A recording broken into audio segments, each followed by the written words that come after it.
Do you see yourself? What is yourself? Two Julias.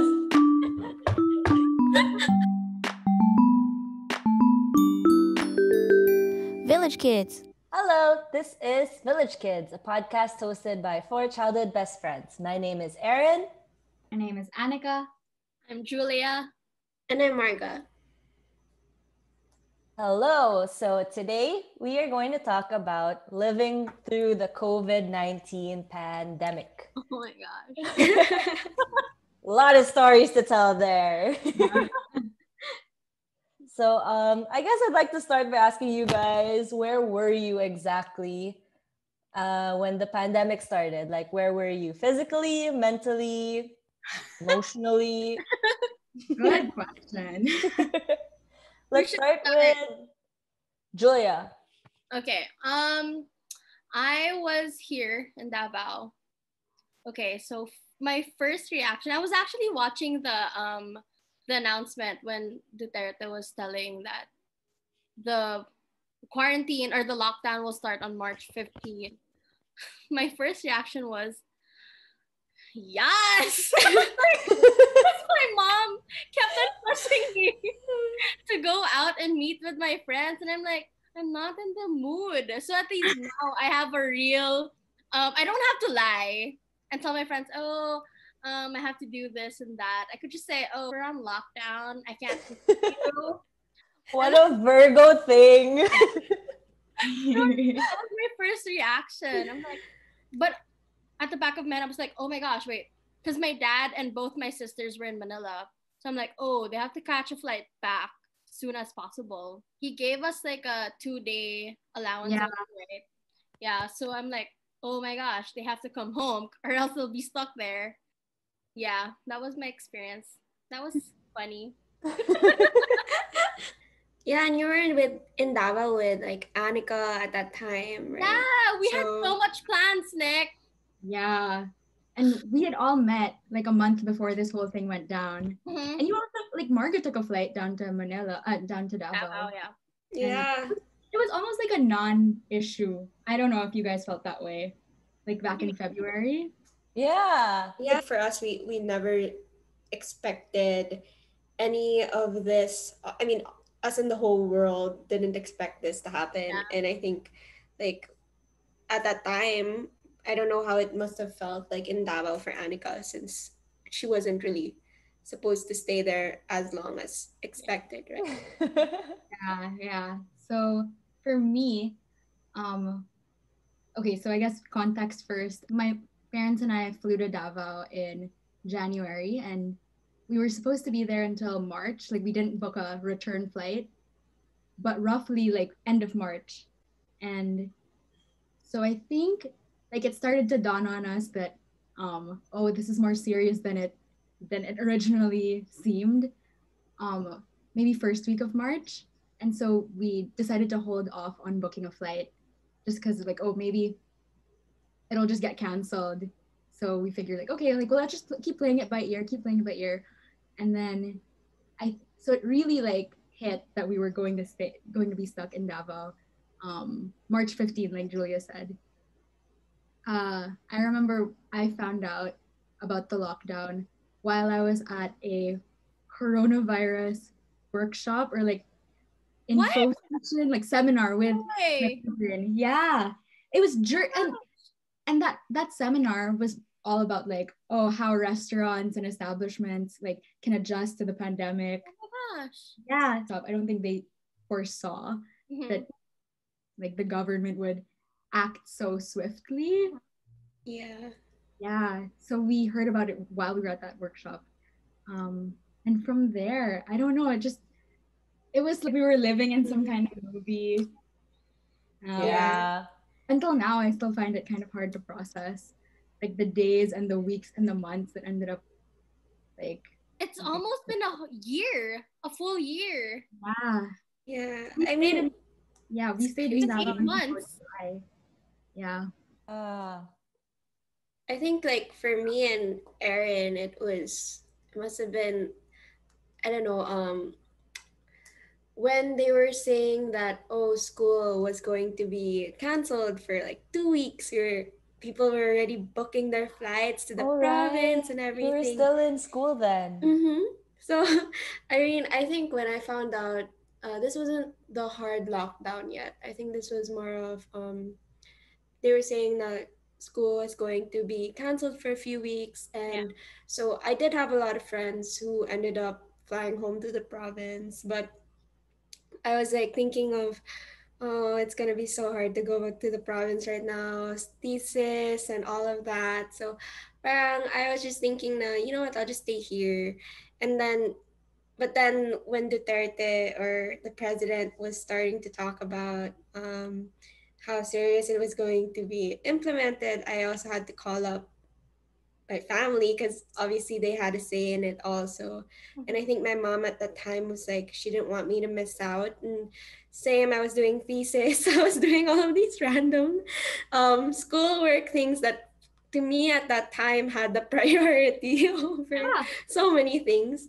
So I just stayed in Manila. And then I think up until I graduated abruptly, it was really just I was kind of detached. I think I felt that's what I was feeling. Like I was just thinking that, okay, like this is a real thing happening. But then parang it was so hard to just take it all in, all Mhm. at once. So I was just focusing and throwing myself into school until that ended. So yeah. But I think with Erin, it must have been so different as well because she was living on her own, not in school. Oh yeah. At the time I was also in Manila with Marga, across from Marga. But yeah, it was hard because I had just started my first job then, right? So Mm-hmm. I couldn't go home even if I wanted to because like it wasn't school like oh school suspended so I can just go home Yeah. because I had to go to work and I only found out I think the day before lockdown started March 15, right? Yeah. I only found out I think March 13 or 14 that I didn't have to go into work on March 15. Oh, okay. So like when lockdown was announced and Implement. all, I was expecting that I was still expected at work because my job at the time had stuff to do with COVID. Mm-hmm. So like how to adjust and stuff. So yeah, I expected that I was supposed to go in. So I really didn't. I had no choice. I had to stay there alone in my apartment because my roommate she actually started living with her tito at the time. So I was there all alone, and yeah, it was kind of tough. I think in the beginning I was like, yes, I have this whole space all to myself. Yeah, yeah, yeah, I gets. And then Yeah. I could like I don't know, I could clean up a bit. That was my first thought. I was like, oh, these 2 months, this month, I could clean up my condo. Maybe I could decorate it a bit, you know. Have your alone time. Yeah. Yeah, I could learn how to cook more stuff. Yeah. But then eventually, I think I spiraled into this really bad. I was in a really bad place, I guess. Looking back, I realized I was in a really bad place because there were days when I just suddenly feel so sad that I just cry and I wouldn't know why.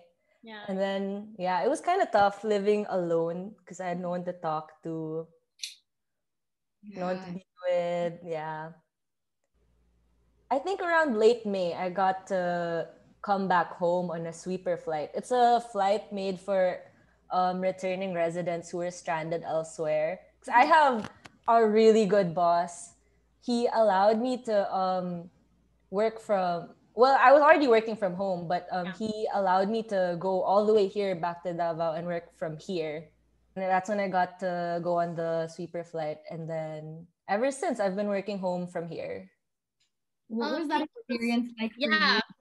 That sweep, because First okay, I flight. also went on a sweep in a way like a sweeper flight, but yours was like early on in the pandemic, I'd say. Mm-hmm. Yeah, actually, it was pretty bad because that time when I took my sweeper flight, there were a lot of OFWs coming home too. Oh, yeah, So, yeah. like people who were stranded abroad coming home, they all aggregated in the Manila airport. Hmm. And then that's when they'd take their flights going to their own provinces.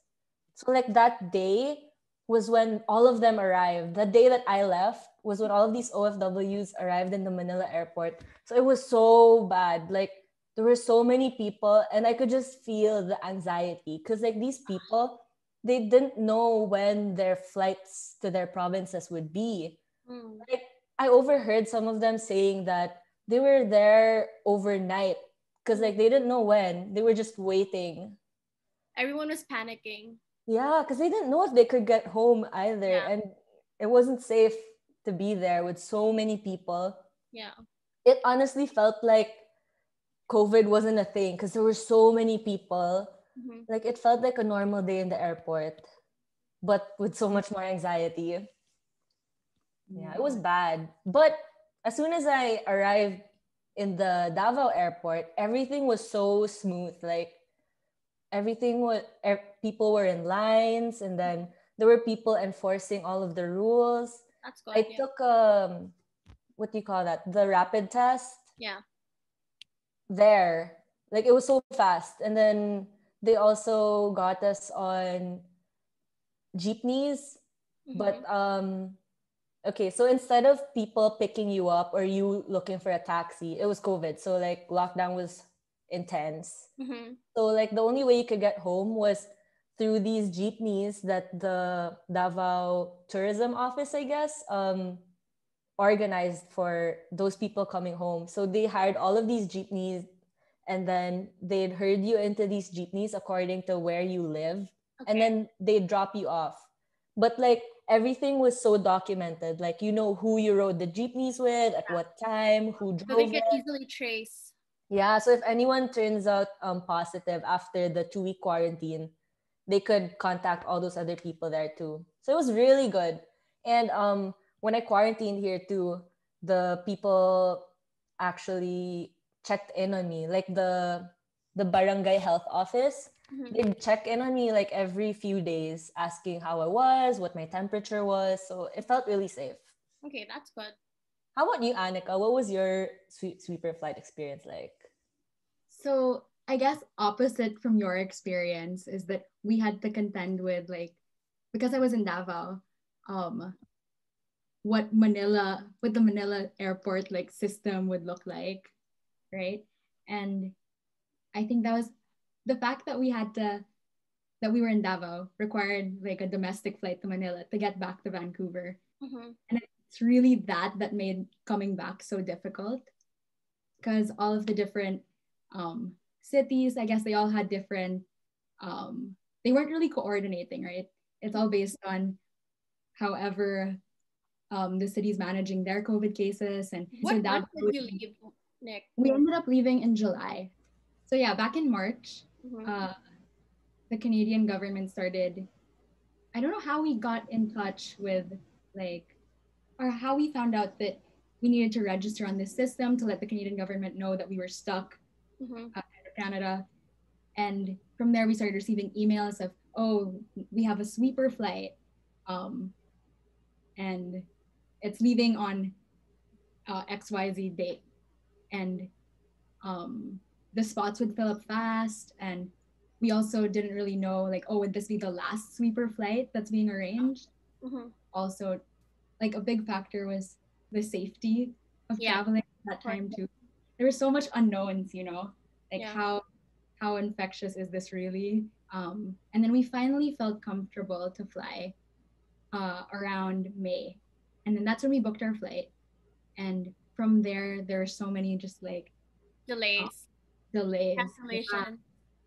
yeah, we'd be booked and then um, we'd be maybe 2 weeks away from our flight. And then it's like, psych, no, it's canceled.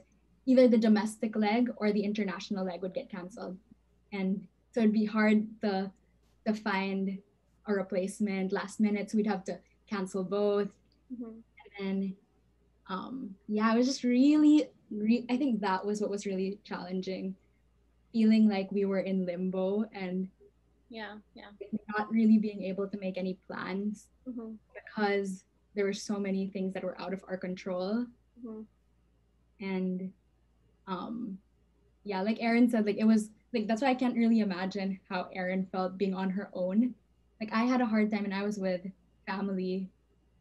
So it was never really super lonely, but I think the biggest thing that was the biggest difficulty of this whole thing was um, the uncertainty. And then finally, in July, I think after 5 cancellations or delays, we were able to get on a flight July 23rd. We actually wore, because we were so scared, we wore respirators. Oh, yeah. Yeah. So those are like the insert photo here. I don't know how to describe it. We were definitely the only ones in respirators on the flight, and we were wearing PPEs, and we'd change PPEs when we'd get on the flight and get off. Like we were those people. Yeah. So for the most part, it went smooth, like Erin's experience. We were really scared that we'd get trapped in Manila. Thankfully, that didn't happen. From there, our international flight was also okay. We, similar to Erin's experience, there were a lot of like stranded OFWs who needed to return back to different parts of Canada. And so it was a full flight. There was no social distancing.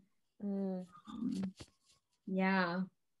And there were so many things that we had to consider, like when we'd eat, like because it's a long flight, it's a 13-hour flight. Did you guys eat? Yeah, we ate, but we had one of those face shield bucket hats. Okay. Yeah. And I would so I'd take a spoon and then like insert it under the hat. It was, yeah. And we had to make sure that everyone had already eaten, because everyone eating at the same time, that means all of their masks are. Yeah. True. Oh. We just really were like extra careful. And I think what was so strange about it was like after so many months of not seeing so many people, suddenly like, wow, you're all in this like hunk of metal all together.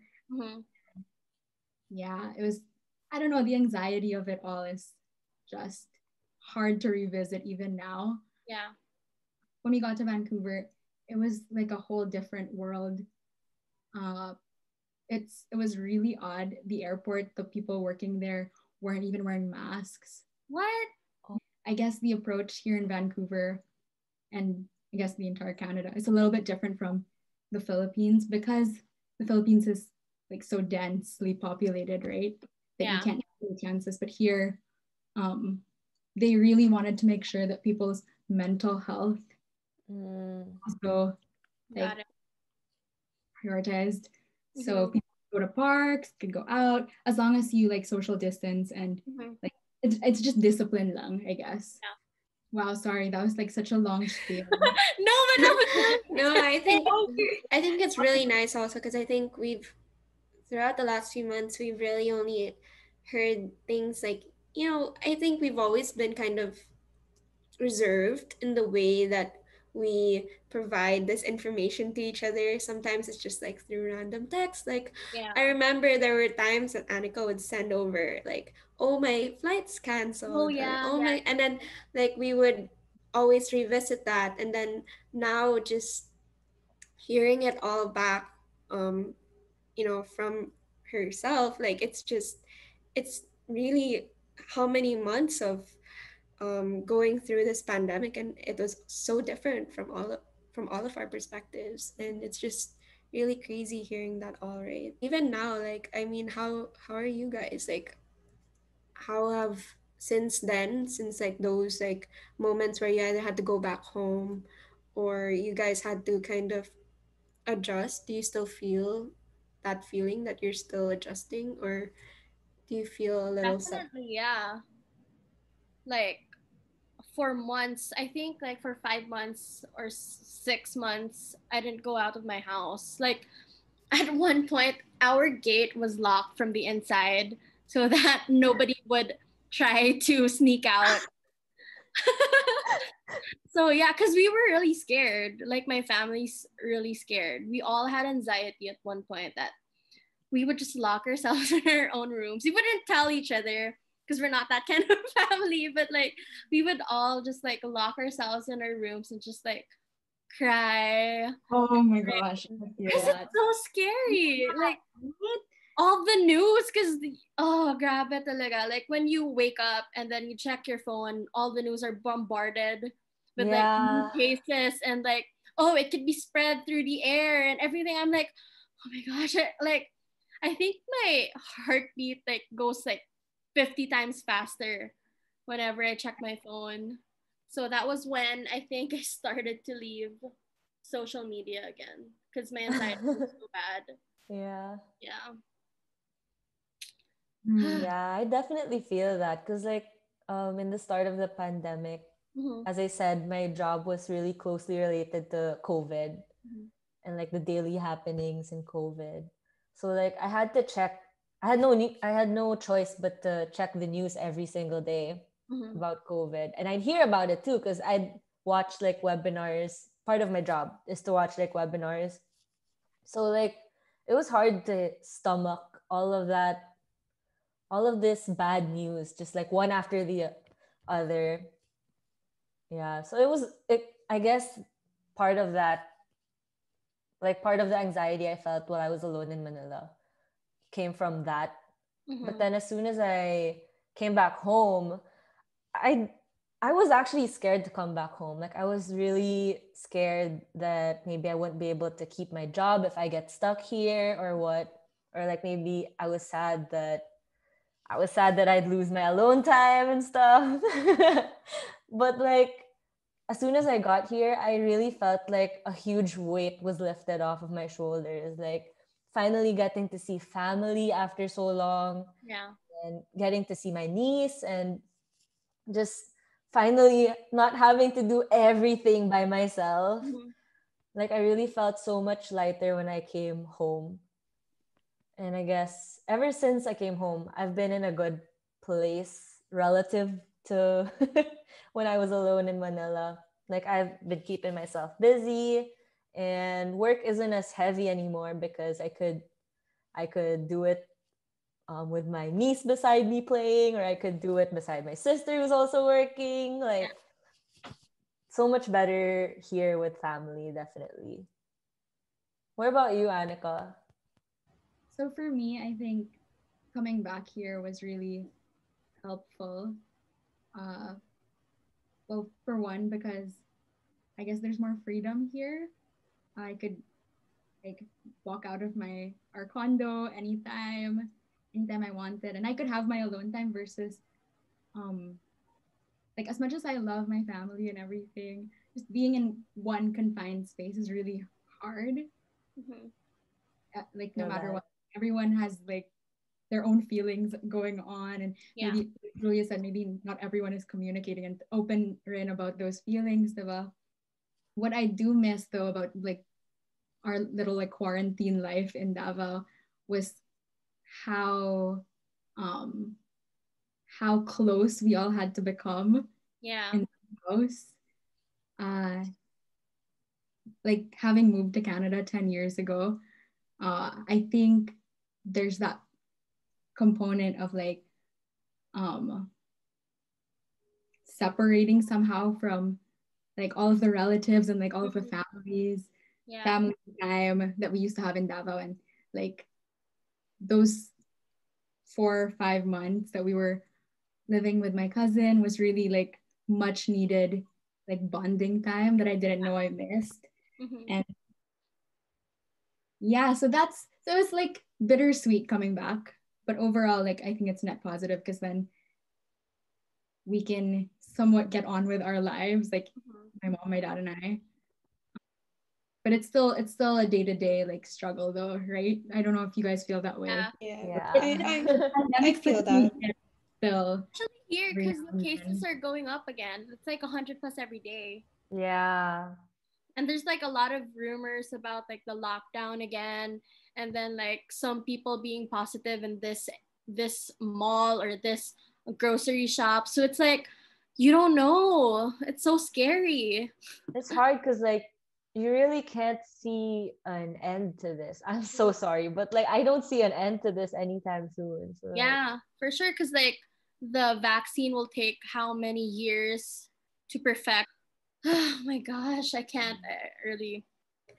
I guess like my experience with the pandemic, it's kind of slightly different because um, it's like my field is public health. So during this time, more than anything, if I want to work, it's a little different. So I have been having to you know, go to work every day almost, and then I think these are real things that I kind of had to make a choice somewhere along the way when I accepted my job, was that these are things I have to um, be exposed to, not necessarily the virus, but more of like these conversations, these discussions.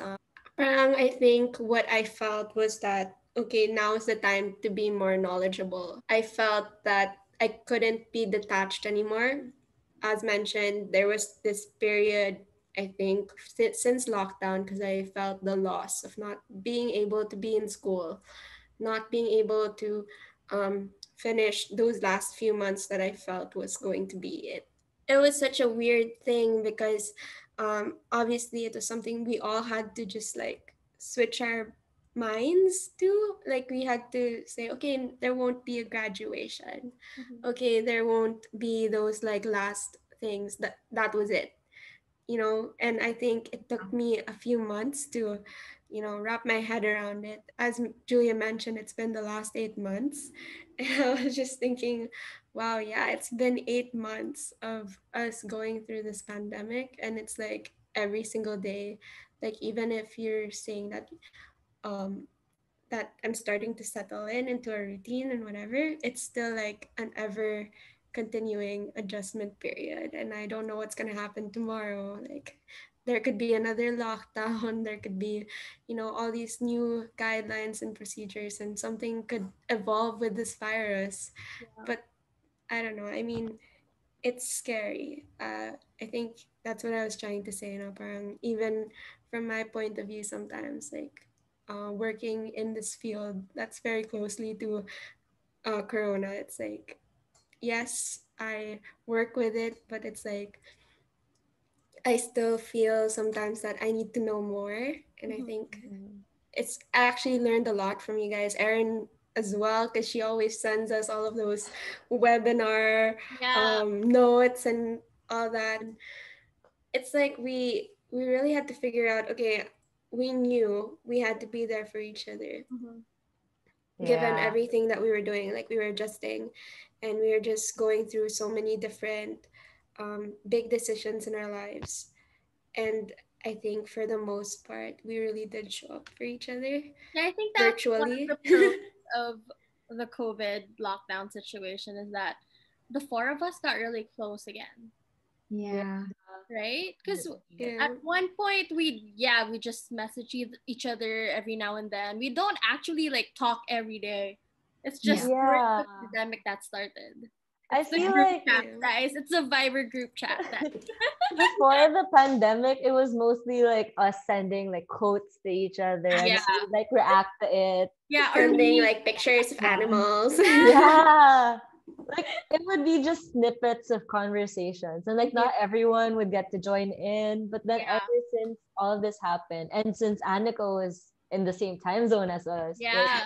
we get to have all of these calls and then Yeah, play, talk. Game nights. Yeah. Yeah. yeah. Like anyways, for me, like I started going back to you guys in the sense of you guys were the people that I would tell all of these things that I was going through. Like, I Same. think for the most part, during the last few months, you guys are the ones who knew what was happening in my life as real time as possible, because I felt like you guys created that safe space, whether Oh, that be wait. through the game nights or through Yeah. just, you know, Uh, sending in those I do. updates. No, I mean, like, it's real. Like, I really feel that I was able to last.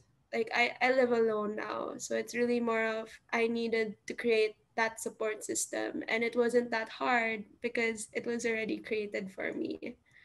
oh, stop. I hung on my No, finger. but it's true. I mean, it's not. It is I saw though. I what get. No, but but yeah, the same. At one point, I wasn't talking to any of my friends. Like I left social media. I even wanted to block everyone from my phone. And it was just you guys. Oh, yeah. Literally just talking to you guys. Like my friends would, to the point that they'd email me to ask if I was okay because I wasn't responding or answering their calls. It was just really you guys. That Viber group. So, Julia's friends, if you're hearing this, you No, may sorry, contact us to I ask if it's all right. Contact the contact.vkids at gmail.com. yeah. Yeah, out of necessity, I feel like we all like linked like Yeah. to each other, Yeah. and it's like so helpful. Like looking back, it's almost like these shared experiences that we have. Like yeah, we had different like we were in different like experiences and contexts, but parang we all were really there for each other because we somewhat understood what the other was going through. Yeah. And I guess that's the beauty of these shared experiences. Yep. And like Marga said, the existing friendship that we could go back to. Yeah. Yeah. Like you guys are those friends that like no matter how much time passes, like it's like instant, like you know the person will get what you're talking about. Yeah.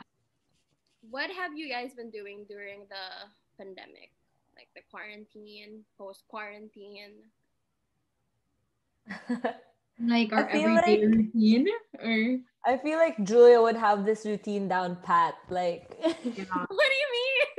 I think Julia is the most germaphobe of the four of us. yeah. The most scheduled. For And sure. Yeah. My hands are so dry. At one point, I think I had an alcohol burn. What? Yeah, it was so bad. It was like here till here, and both my hands. How do you get an alcohol burn? I don't use lotion. That's why, because I feel like the germs would stick more if I had lotion on. Oh, dude, you have to put lotion because if your skin is dry, like these scales appear and those germs like live in those scales. Yeah, I know. I learned my lesson. So after I use alcohol, I put on lotion. Now, but before, I think I would like wash my hands every time I touch something new. Inside You your should just house. Yeah, inside. I don't care if it's inside. I mean, like, dude, you really don't know. That's true. you should just get the moisturized soap if you The if you don't moisturizer. want- Yeah, Yeah. but I have to find a good one that's antibacterial. Can't you just hoard double so much like make the second safeguard. one? What? Double cleanse na lang. The antibacterial. Dude, and I then triple remove. cleanse. Okay. That's why your hands are dry. Yeah, And dude. then I use alcohol after. Oh my god. No, that's so drying. It really Yeah, is. I'm really Stop scared. that. I'm that scared because I'm very sickly and I have a heart problem. Oh, So when yeah. I get it, I'm really gonna die, guys. So I can't risk it. Knock on wood. No. I was like agreeing with everything up until that point. I was like, That's no. really how I think about it. If I get it, I'm really gonna die. Cause, dude, I have asthma. I have a heart problem. So I'm like triple. Every time I touch something and I'm super tamad na to go up and clean my hands, I'm like, you're gonna die if you get COVID. And then I just stand up and just clean everything, not just my hands, like my whole face. I used to like take a shower twice or thrice a day. I get that though. It's really hot here. Yeah, that's true. But then it's just so scary. I can't really. I feel like, people do it now when they go out and not wear anything. oh yeah. Like you see people walking around with masks like under their noses. And I'm like, that totally defeats the purpose of a mask. And when you go to the grocery shops with their face shields on top of their heads, like, what are you doing?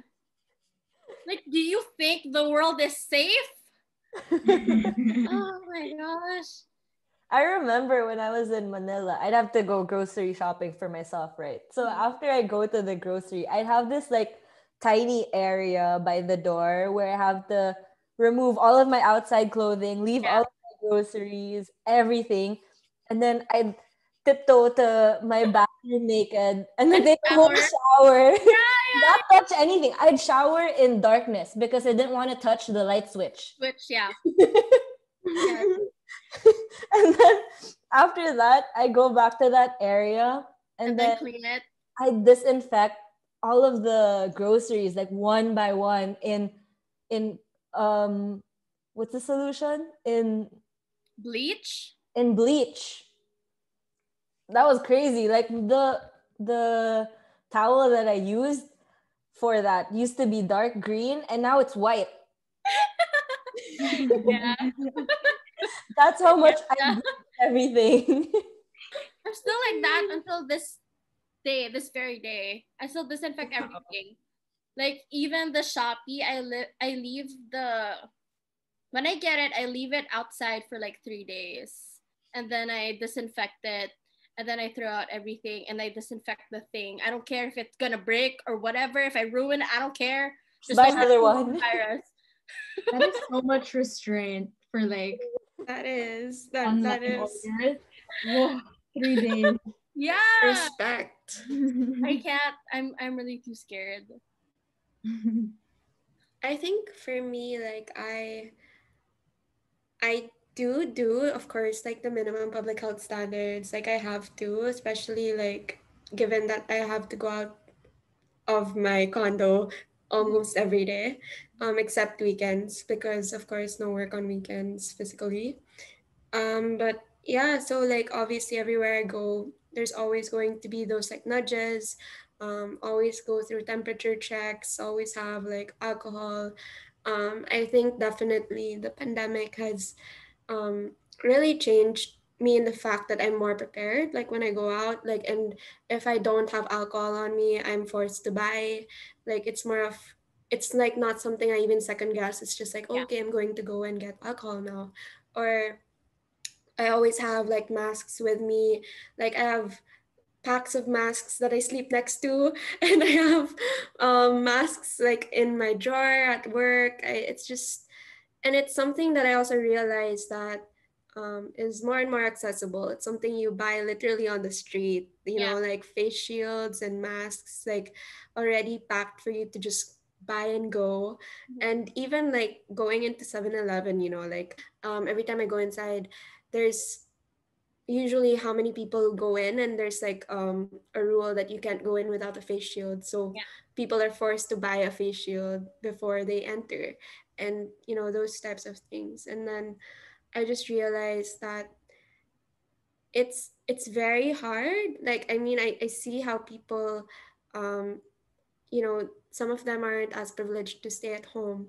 So I see how like so many people are also like adjusting, like even the people taking public transportation, like they're actually putting in the effort to distance themselves kung kahit lang man, like whatever they could adjust as 1 meter. And I think that's really great. So it kind of lifts at least some, I don't know, some fear off of me, and seeing that there are people around me who are wearing face shields, who are wearing masks because like they had to go back to work, they had to go back to their lives. And but it's definitely still there. There's so many times I thought I was sick and that was such a worry for me. Like I have rhinitis, and so every time I sneezed, I was like thinking in my head, oh my gosh, no, I'm not gonna sneeze, I'm not sick, I don't have allergies. And I think it's been a mental battle for me. I used to be sick every single day um, prior to the pandemic. But then I think during the pandemic, I just decided, nope, no more allergies for you. Okay, no more. Not allowed. I'm not allowed to have allergies. I used Wow. to be on Zyrtec and Citizen, all of those like anti-allergy meds. And now it's just like, no, it's all in here. You're gonna get with the program. No one wants to hear you sneeze. It's so scary these days to sneeze, or like you know when you swallow your spit Mhm. and you're like, you can't do that anymore. Yeah, like I started not wearing perfume just at the chance that I might sneeze. Yeah. No, sneeze. No more. I will live this life of like minimalism. I was there. I don't know if you guys remember, but during our Who Are We podcast, I had allergies, and it was Yeah, because because you're wearing perfume, right? no, it was my moisturizer Oh! because it was What? scented. So, Oh! putting moisturizer, and then I think after a bit, like I started smelling it because it was near my nose, and then I was just like, oh no, now everyone's gonna think I'm sick. I don't Have know. you Oh guys my had those gosh. moments where you're like, oh my gosh, this is it? Is this you, Rona? Like Yeah. Yes. the middle of the night, being like, Like you wake Yeah. up and your throat is dry. yeah. Oh my gosh. Because like symptoms could be from nothing to like really bad, right? So anything could pass off as COVID. Yeah. And like the thoughts running through my head are like, oh my gosh, should I alert my family? Like, should I like sleep in another Quarantine room? myself. How Yeah. serious should I take this? I think there was like twice. There was several times that we were alerted that we were exposed to COVID. Cause cause one was what I think I was talking to Marga that night or to you guys. I don't know. I don't remember. But we had our air cons cleaned. And then they had to clean the Dutertes next. And then they took the rapid test before entering their homes. And then we were alerted that one of them was positive. Oh my gosh. So yeah, so we were so scared. We cleaned every day, but like we cleaned extra that night. And then everybody quarantined in their own rooms for a while. And then they took the swab test. And then it turns out it was false positive. So we were my so God. scared. That day though of not knowing. Yeah, because we never left our house.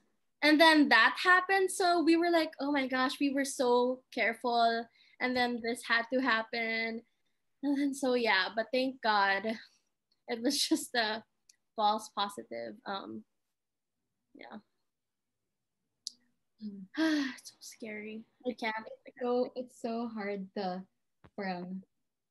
think of how or to decide how far to take the measures. Yep. There Yeah. are those people who are just home and then end up getting it through who knows how, right? Yeah. And that was also our mentality when we were in Davao. Like no slip ups dapat, like, you know, it's not just you that's affected, it's your whole family. You do like every decision you have to think about more like just yourself. Yeah. And then here, so that's why it's a little hard to adjust here because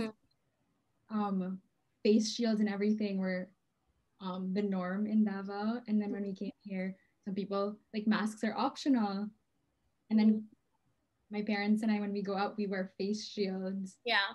And we kind of look like the odd people out. Yeah.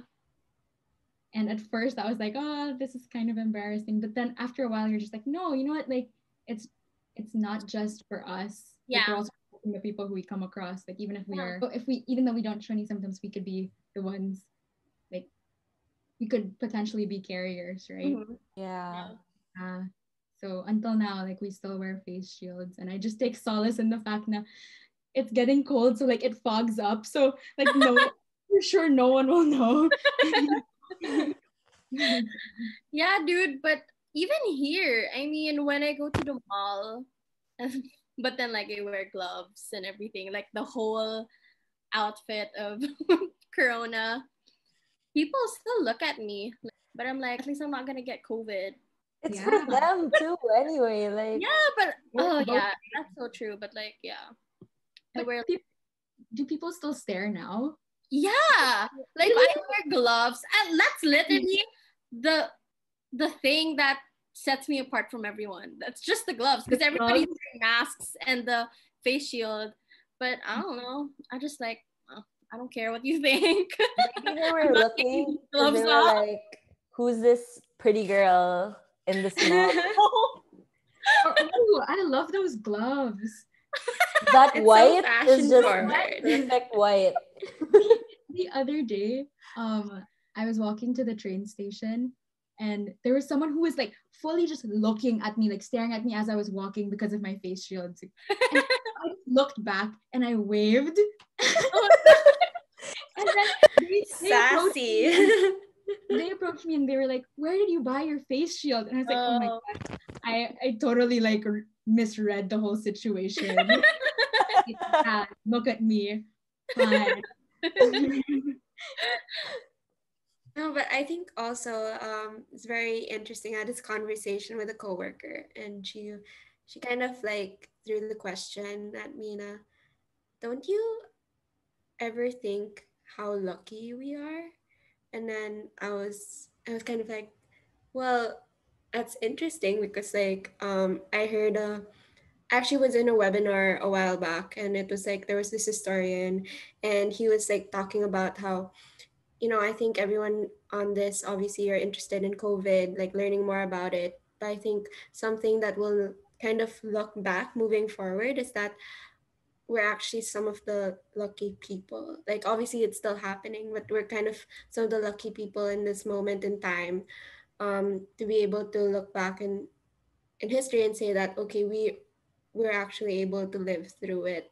Mhm. Like don't want to preempt anything, but then basically it's one of those things that it's a question that I think that I still come up with also. It's like me, I go out every day almost, and it's just something that okay, I know how lucky I am, but also it's the routine, it's the fact that we have to keep to these behaviors, whether you call it running or whether you call it like us being a little extra careful. I think everyone, as long as you feel safe in like what you're doing, whether that means wearing gloves or whether that means adding another layer of clothing or ganon.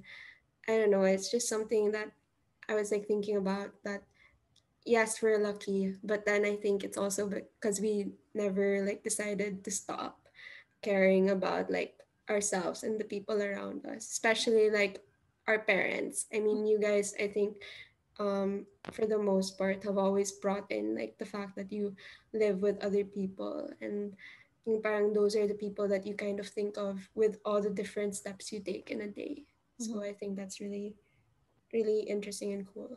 Yeah, it's like COVID is just this big game of empathy. Like, Mhm. how much are you willing to help out other people? Or, Oh my like, are you gosh. willing to go through all of these precautions so that you could keep other people safe too? Yeah.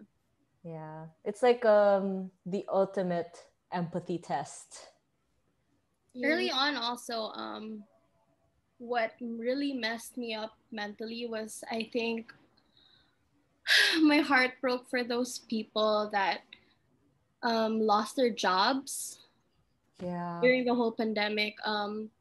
Like talking to, cause now like we ask our what do you call this, nail techs to come in the house and like clean whatever, like have a spa day at home, and then just hearing all their stories about like um for months they had to find sources for food because they wouldn't have any income, and then they're like a family of six, and then it's just like heartbreaking.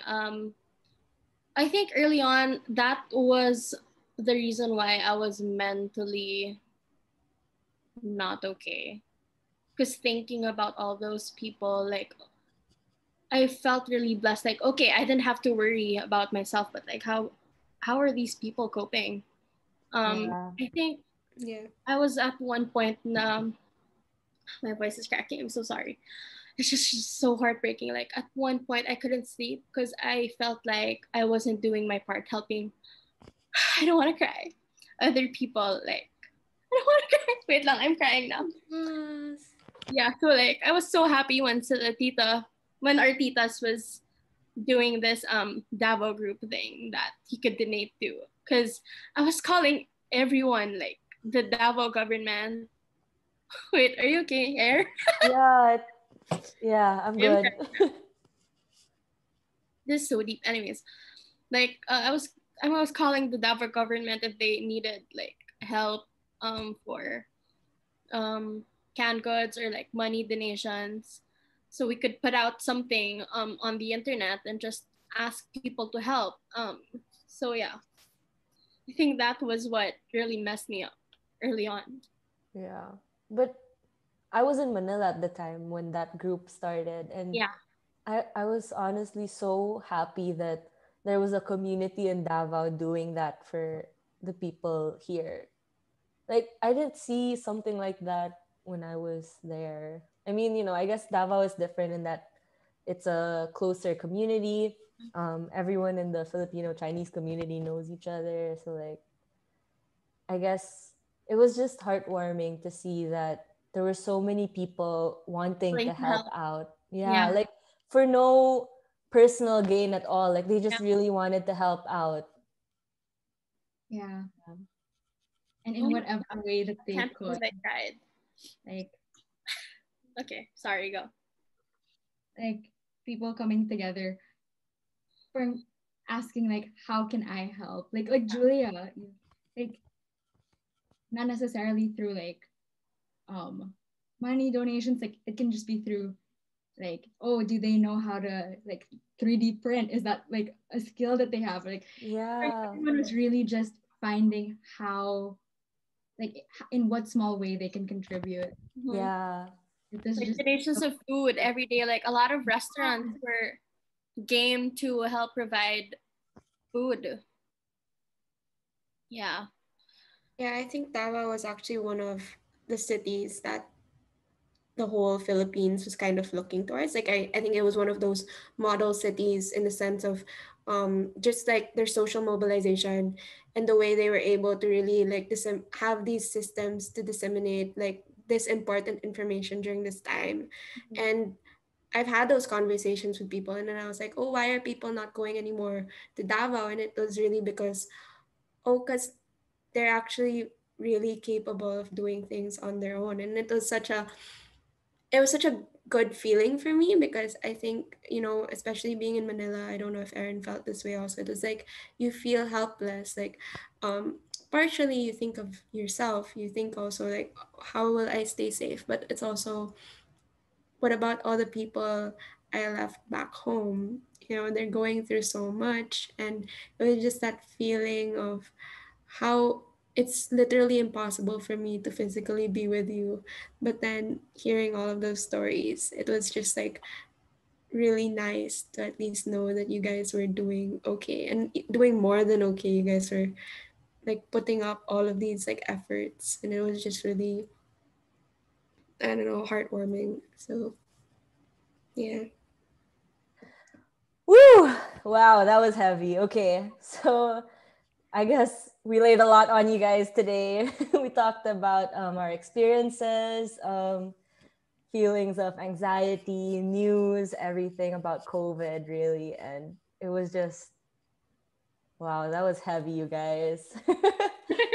It We almost was. cried. I but Someone cried. did. but yeah, so I guess COVID is really just a time that we have to adjust to at the end of the day. Like it's not going anywhere anytime soon. And we just have to learn how to live with it. So don't forget to help where you can, wear your masks, have empathy for others. And yeah, I guess we'll talk to you again next time. Yeah, and feel free to share with us your routines, your shared experience as well, because everyone's going through it. We'd love to hear some of your stories in the chat box, read them maybe. And yeah. Yeah, DM us on Instagram. Let us Yeah. know how you guys felt, how are you And guys how are you guys feeling. disinfect your things, because They love Do you want those disinfecting. Let me Okay, know the bye. best disinfectants. Oh, yeah. Julie's always on the hunt. So, yeah, thank you. And we'll see Bye. you next time. Bye. Bye. Thank you for chatting with us today. For those listening from YouTube, please like, subscribe, and click on the bell icon to get notifications whenever a new episode comes up. Subscribe and listen to us on Spotify, Apple Podcasts, Google Podcasts, and other major podcast directories. Please give us a 5-star review on Apple Podcasts. Follow us on Instagram at _VillageKids and chat with us there daily. Catch us again next Friday at 5 a.m. Philippine Standard Time or Thursday at 2 p.m. Pacific Time. Chat with us again then.